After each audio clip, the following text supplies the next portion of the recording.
Hi, everyone. It's Georgia, and welcome to my little quiet time.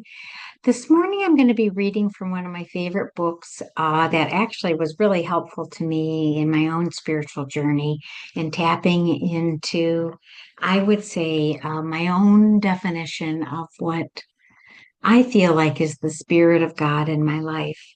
You can call the Spirit of God many things. And of course, in the Old Testament, they called the Spirit of God, the Holy Spirit, wisdom. And Jesus spoke to a spirit that would bring comfort to all of his followers and all people, of course, that essence of the Holy Spirit that exists and always has, in my opinion. And in the Old Testament, when they used to call that spirit wisdom, it was born because the spirit, if you wanted to take an attempt to even describe it, for me is a force that moves through me and actually is often discovered in the darkest of places or heard in the darkest of places. So the book that I'm going to read from talks about the Holy Spirit from the work of Joyce Rupp, The Star in My Heart.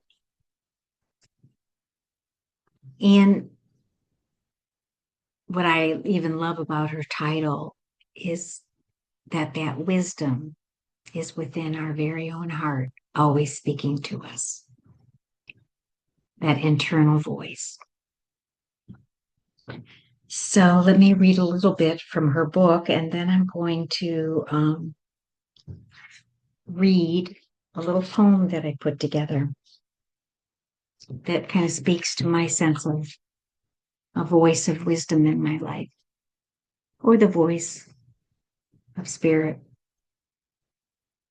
The quiet spaces in my life are necessary if there is to be movement from the head to the heart. For it is in the heart that wisdoms are born. I can know and experience many things, but they remain only knowledge until I allow them to sink into the depths of my heart, there to toss and turn, to weep and wail, to leap and to dance. Sophia, the Holy Spirit, helps me to take facts, data, events, experiences down into that spiritual womb. There they sit in me, gestate, and are transformed into truths which are eventually brought up into the light of my consciousness. These discovered truths give my life a sense of right ordering, where the best of who I am can come to be realized. Sophia is a life-giving energy in my spirit. She guides me as I look back on my life, enabling me to see in a different light what I have taken to be only pain and anguish. Sophia also helps me to taste and to relish blessings that tumble unexpectedly in my most common moments.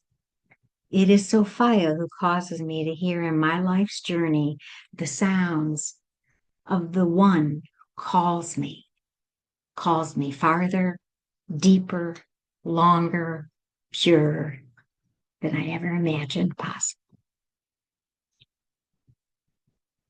It is this wisdom, it is Sophia, who guards and guides me, smelling the danger and the smoke of annihilation, even in my own false decisions, wrong turns, and confused times. And it is Sophia who draws me to touch into the heart of love, pleading with me not to be so afraid of losing a part of myself in the process. Isn't that true? Because when we tap into our heart and the voice of the heart, it calls us to love and not destruction, right? Through the darkness. That definitely is the spirit. When you can move into love within the darkness. So this is just a little poem that I put together this morning. It's not even a poem, it's more like a journal. But I got my new journal and it has moths all over it. And I thought I would just share what I wrote. The truth is, I feel more moth than butterfly.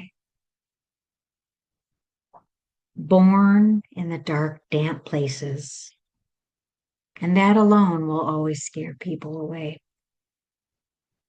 Beautiful in a weird way, earth colored, more than vibrant, just for survival's sake. Definitely, I am more moth than butterfly. The best of me is also revealed mostly at night in my own search and hopeful flight towards bright lights. Equally free as my cousin, the butterfly, but cloaked more heavily in life within darkness. The moth path is all that I am and sees even more than I am in the pitch of black.